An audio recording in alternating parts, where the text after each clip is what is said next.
Hello you guys, and welcome to Mr. and Mrs. Social Studies. My name is Sarah, and today I'm going to be talking about comparative timelines and how I was able to structure my US history course from a linear or time-based chronological approach to a more thematic approach, and how comparative timelines kind of tie it all together. Now, to go along with this video, I actually have a free resource on our Teachers Pay Teachers store, so I'll put the link for that down below. Check it out there. It's a free download, so you can get a guide to set yourself up to have a comparative timeline for your class. I was inspired by the comparative timeline concept from a Geographica book I had that had a lot of country data and also put history together of different regions of the world.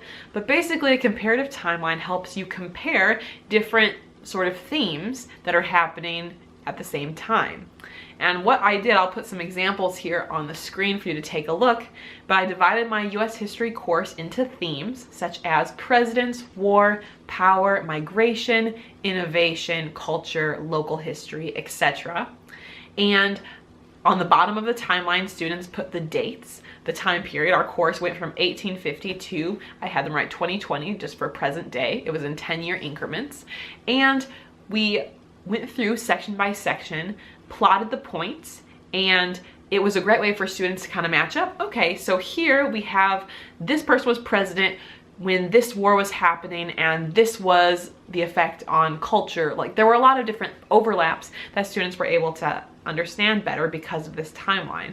Also, since it's not just, a linear timeline, this event happens, then this, then this, then this, I feel like students really benefited from being able to see the different things that were all happening at the same time, develop a historical context. So it was definitely something I really enjoyed, and I recommend, even if you're just having a more traditional approach to the class, I think students could get a lot out of it.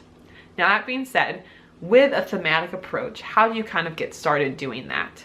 The first thing I would say is to identify what you want your themes to be. How would you like to organize your curriculum so you're still hitting all of the major points and events you need, but in a way that's a slightly different organization? One huge benefit I have found from doing it this way is that it makes it a lot easier to cover more content because you're not limited by time and getting stuck in the past and not able to go past, the Vietnam War or something for a modern US history class. But it also makes it easier to meet different standards, because with the standards, at least the standards we have in Illinois, some of these skill-focused standards, maybe you can think of really cool examples, but you don't get to go to that chapter until the end of the year, and you don't get to cover those skills until that point. So it can be a lot easier, you have more flexibility as a teacher to decide how you're going to teach these different subjects. Now, I'll do a future video later on showing the specific activities I did in my 8th grade US history class to have a more thematic approach, but I think the comparative timeline is a great way to start for that. After you've set up your themes for the course, then you can get into the specific planning of what topics you want to include and sort of how you want to include them. So coming up this semester with my students, when we talk about World War I, we're going to be comparing it with World War II. And so rather than having them be two separate units, we're going to be looking at them together and see the ways that they're different, politically compare what's going on in the world. They are very much connected when we look at how World War I ends and how World War II begins.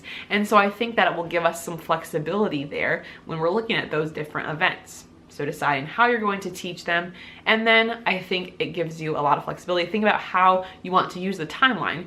Do you use it as kind of a test review or an assessment for each section? Do you use it as a visual guide to just help make sure students are understanding how these events progress?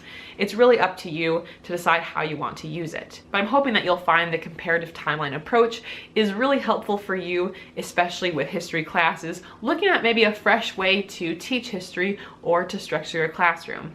I only have positive things to say about it, and hope that you find the free download on Teachers Pay Teachers helpful. Again, I will link that below. I know this video was pretty short today, but I'm curious down below, what are your thoughts about a more thematic approach to history, teaching that? If you enjoy social studies or other teacher-related content, feel free to subscribe to our channel right here, and you can check out some of our past videos over here. We'll see you guys next time. Bye.